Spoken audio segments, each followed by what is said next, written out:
जय श्री कृष्णा। आइए सुनते हैं गुरुवार व्रत कथा। देव गुरु बृहस्पति को बुद्धि और शिक्षा का कारक माना जाता है।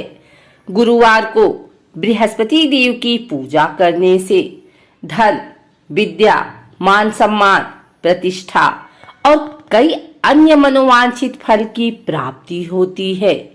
धार्मिक ग्रंथों के अनुसार गुरुवार को भगवान बृहस्पति की पूजा का विधान है। गुरुवार के दिन व्रत और कथा सुनने से घर परिवार में सुख समृद्धि बनी रहती है। आइए जानते हैं गुरुवार व्रत कथा। कथा के अनुसार प्राचीन काल की बात है।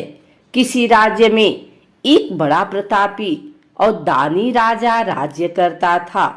वह हर गुरुवार को व्रत रखकर दीन दुखियों की मदद करके पुण्य प्राप्त करता था।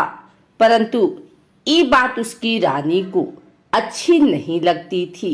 वह न तो व्रत करती थी और न ही दान पुण्य में विश्वास रखती थी।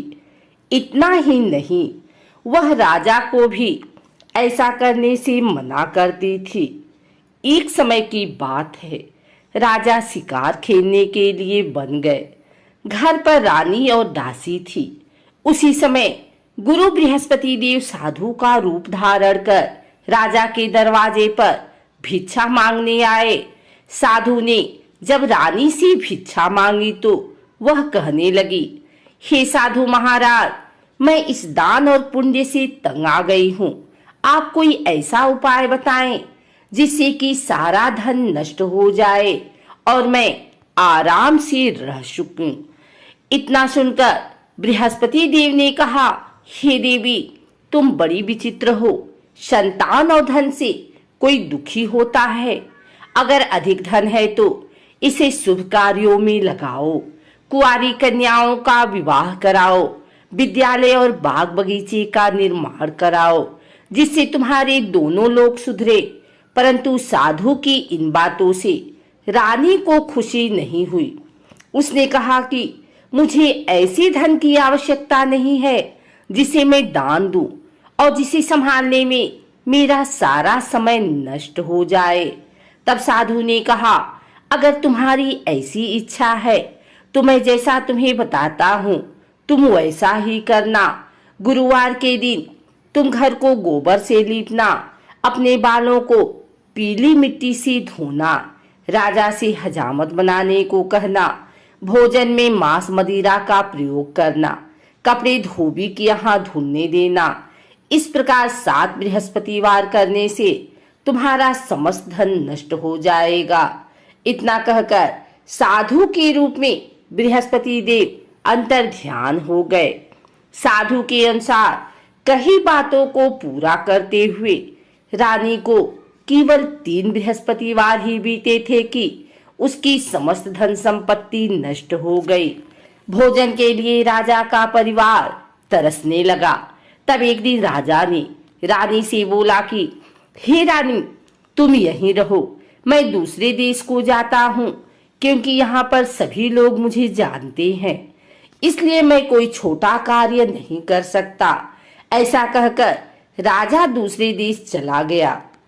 वहां वह जंगल से लकड़ी काट कर लाता और शहर में बेचता। इस तरह वह अपना जीवन व्यतीत करने लगा। इधर राजा के परदेश जाते ही रानी और दासी दुखी रहने लगी। एक बार जब रानी और दासी को 7 दिन तक बिना भोजन के रहना पड़ा तो रानी ने अपनी दासी से कहा, हे दासी, पास ही के नगर में मेरी बहन रहती है। वह बड़ी धनवान है। तू उसके पास जा और कुछ लिया ताकि थोड़ी बहुत गुजर बसर हो जाए। दासी रानी की बहन के पास गई। उस दिन गुरुवार था और रानी की बहन उस समय बृहस्पतिवार व्रत कथा सुन रही थी। दासी ने रानी की बहन को अपनी रानी का संदेश दिया, लेकिन रानी की बड़ी बहन ने कोई उत्तर नहीं दिया। तब दासी को रानी की बहन से कोई उत्तर नहीं मिला तो वह बहुत दुखी हुई और उसे क्रोध भी आया। दासी ने वापस आकर रानी को सारी बात बता दी। ये सुनकर रानी ने अपने भाग्य को कोसा। उधर रानी की बहन ने सोचा कि मेरी बहन की दासी आई थी, परंतु मैं उससे नहीं बोली, इससे वह बहुत दुखी हुई होगी। कथा सुनकर और पूजा समाप्त करके वह अपनी बहन के घर आई और कहने लगी, हे बहन, मैं बृहस्पतिवार का व्रत कर रही थी, तुम्हारी दासी मेरे घर आई थी, परंतु जब तक कथा होती है तब तक न तो उठते हैं और न ही बोलते हैं, इसलिए मैं नहीं बोली। बताओ दासी क्यों आई थी?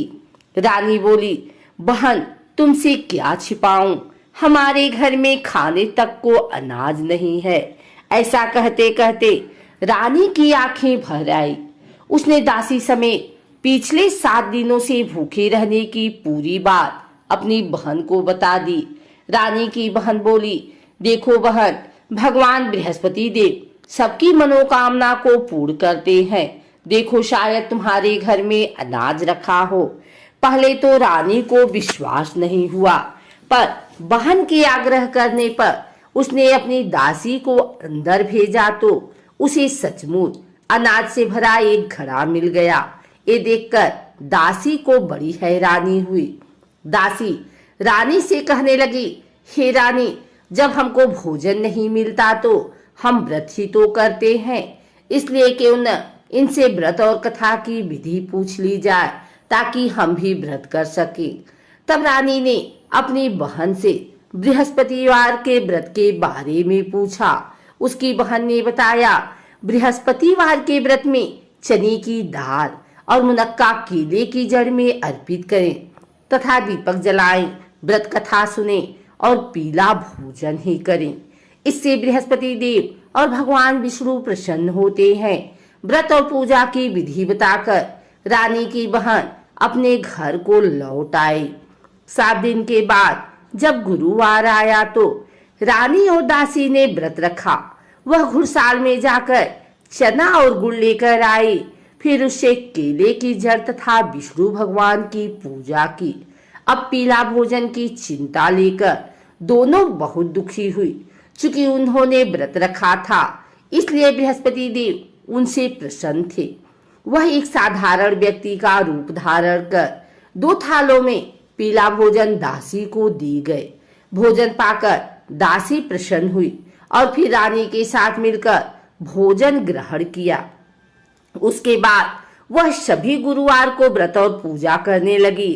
बृहस्पति देव की कृपा से उनके पास फिर से धन संपत्ति आ गई, परंतु रानी फिर से पहले की तरह आलस्य करने लगी।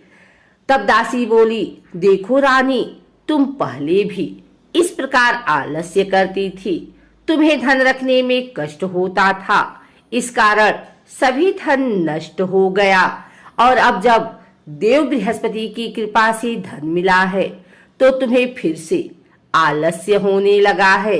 रानी को समझाते हुए दासी कहती है कि बड़ी मुसीबतों के बाद हमने ये धन पाया है, इसलिए हमें दान पुण्य करना चाहिए, भूखों को भोजन कराना चाहिए और धन को शुभ कार्यों में खर्च करना चाहिए। इससे तुम्हारे कुल का यश बढ़ेगा, स्वर्ग की प्राप्ति होगी और पितृ प्रसन्न होंगे। दासी की बात मानकर रानी अपना धन शुभ कार्यों में खर्च करने लगी। इससे पूरे नगर में उसका यश बढ़ने लगा। बृहस्पतिवार व्रत कथा के बाद श्रद्धा के साथ आरती करनी चाहिए। इसके बाद प्रसाद बांटकर उसे ग्रहण करना चाहिए।